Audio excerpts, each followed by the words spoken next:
দেখো সকালবেলা আজকে ঘুম থেকে উঠতে পারিনি, অনেক বেলায় উঠেছি কারণ আমার শরীরটা খুবই খারাপ, এই জন্য আমি ভিডিও ছাড়তে পারিনি। তারপরে দেখো এই যে সবজিওয়ালা এসেছিলো, তার সবজিওয়ালাকে দাদা ভাই ডেকেছিল, তারপরে না আমি গেছিলাম। দেখো বন্ধুরা, আজকে একটা নতুন ব্লগ ভিডিও নিয়ে চলে এসেছি তোমাদের কাছে।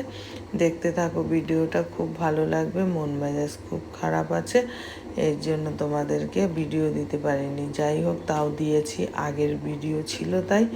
আর শরীরটাও খুব একটা ভালো না। তারপরে দেখো আমি রান্না বসিয়ে দিয়েছি, যে উচ্ছে দিয়ে ডাল করব বলে উচ্ছে কেটে নিয়েছি। তারপরে দেখো জল গরম হয়ে গেছে, ভাতে চাল দিয়ে দিলাম। তার আগে রুটি আর ডাল করে নিয়েছে, আর চিকেনটা দেখো এখন ধুয়ে নেব। তারপরে দাদা ভাইকে রুটি দিয়ে দিয়েছি খেতে, কারণ আমার শরীরটা তো খুব খারাপ, এর জন্য ভালো লাগছে না কোনো কাজকর্ম করতে। তারপরে দেখো বাড়ির সামনে পাঁপড়ওয়ালা চলে এসেছে।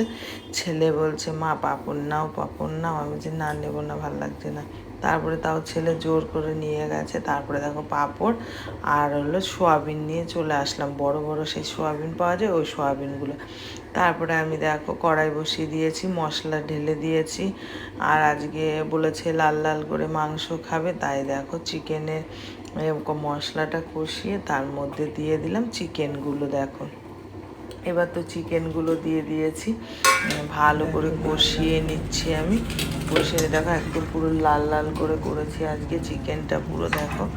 তারপরে দেখো চিকেন রান্না আমার এখনও কমপ্লিট হয়নি। তারপরে এই যে রান্না প্রায় শেষের দিকে। তারপরে দেখো আজকে কি রান্না করেছি। সাদা ভাত আর এই যে লেবু আর এই যে বেগুন ভাজা, আর করেছি এই যে উচ্ছে দিয়ে ডাল, মসুরির ডাল করেছি উচ্ছে দিয়ে, ঠিক আছে, সকালে একবার খাওয়া হয়ে গেছে। আর করেছি লাল লাল করে চিকেন, এই যে লাল লাল করে ঠিক আছে, কত সুন্দর চিকেন রান্না করেছি আমি। আর আজকে দিয়ে দিয়েছিলাম আলু, আর আমি তো দিতেই পারছিলাম না, তাই কত সুন্দর করছে রান্নাটা। তারপরে দেখো আজকের দিনে আমার শাশুড়ি আর আমার শাশুড়ি মা মারা গেছেন। এর জন্য দেখো দুপুরবেলা আমি স্নান করে ওনাদেরকে খেতে দিয়ে দিয়েছি, কারণ আমার শরীরটা খারাপ বলে কিছু করতে পারিনি এবার, নইলে প্রত্যেকবার কীর্তন টীর্তন করি, বুঝেছো।